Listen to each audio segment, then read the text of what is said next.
Welcome to a Monday evening, everybody. Let's start by looking at temperatures across the lower 48 states. There's some cold numbers out here from Denver to Casper, Wyoming, North Platte, Nebraska, Minneapolis, Des Moines. That's not true Arctic air. That's just the clear skies and the snow on the ground. That's still locked up in Canada, but that's going to come plunging in here in about another 24 hours from now. So Arctic air, that will start up some lake effect snow, not through the day tomorrow, not at dinner time, but probably about mid to late evening and through the overnight hours. We'll probably get a quick 1 to 2 inch burst. That goes into Wednesday morning, and I've got icy Wednesday morning commute. Certainly a possibility along and west of US 131, because temperatures by the Wednesday morning commute, even with an inch or two of snow on the ground, will fall into the teens. And we all know the salt doesn't work below about 17 or 18 degrees, so there could be some issues on Wednesday morning. Watch out for that. And then we do a complete flip-flop. 40s this weekend, and it is looking increasingly likely that we will see a green Christmas. Good for travelers, not so good for Santa and the kids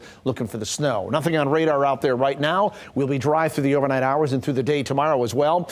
We're 17 degrees up there right now for the current temperature in Big Rapids, 27 in Grand Rapids. We have had some clearing skies from Grand Rapids to the north. Some of that clearing should get down to our southern counties very gradually through the overnight hours, and I would expect we'll break up some of that cloud cover. It should start tomorrow with a little bit of sunshine. Let's pull out to a wider perspective. You can see we're trying to break up some of that cloud cover here, especially off to the west. There's a more moisture-laden storm down to our south with snow, some ice, and some rain. That's going to stay down to our south as it moves into the northeast United States. So the forecast for tomorrow and our Tuesday should see a little bit of sunshine in the morning hours. We were hoping for some of that this afternoon. It just never materialized. Very hard to get sun this time of the year because of the lake effect and the lake influence of Lake Michigan. But we're hoping for a little bit tomorrow for the first part of the day. Then the clouds sticking right back up. It's dry and it's still where we should be temperature-wise for this time of the year. 32 degrees, so the Arctic air is not in here during the daytime tomorrow. We'll have westerly winds tomorrow at about 10 to 15 miles per hour.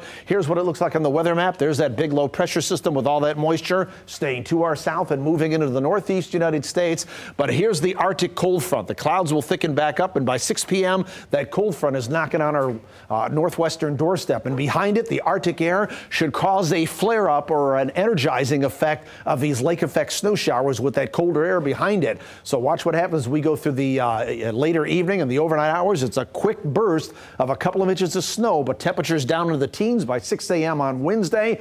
This model has it dry. I think there still may be a few lingering snow showers left, but high pressure should shut that off later on Wednesday. We could even get in on some sunshine inland as we get into the later portions of Wednesday. Wednesday down into Thursday, we're back down into the teens, and then as we go through Thursday, should see a little bit of sunshine and warmer temperatures. Take a look at what the temperatures and the wind chills look like tomorrow at 6 p.m. Nothing to write home about, no big deal there. The temperatures are the brighter, whiter numbers. Those WC numbers are the wind chills. We'll go to until midnight, and you can still see where warmest temperatures on Wednesday are going to be at midnight, probably in the mid to upper 20s. But look at this, by 6 a.m. on Wednesday, we've got temperatures that have fallen into the teens in most spots with wind chills down around 0 to 5 above. Make sure you bundle the kids up at the bus stop on Wednesday morning, and then the temperatures really don't go anywhere. We've got temperatures throughout the day on Wednesday only in the teens. They go backwards, and then wind chills are only going to be in the single digits. So it is going to be cold on Wednesday, but it's brief. It punches in one day, it punches out the next day, because we'll start warming up by the time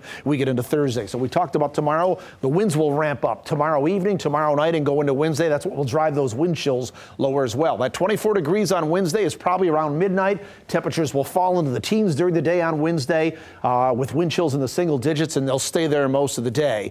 34 on Thursday, and then as we get into Friday, 38 degrees. We're 40 degrees or better for Saturday, Sunday, and Monday. Tuesday is Christmas Eve. Wednesday is Christmas. Doesn't look like there's anything on the horizon for maybe a green Christmas. Good for travelers, as I said, especially around the region, ladies.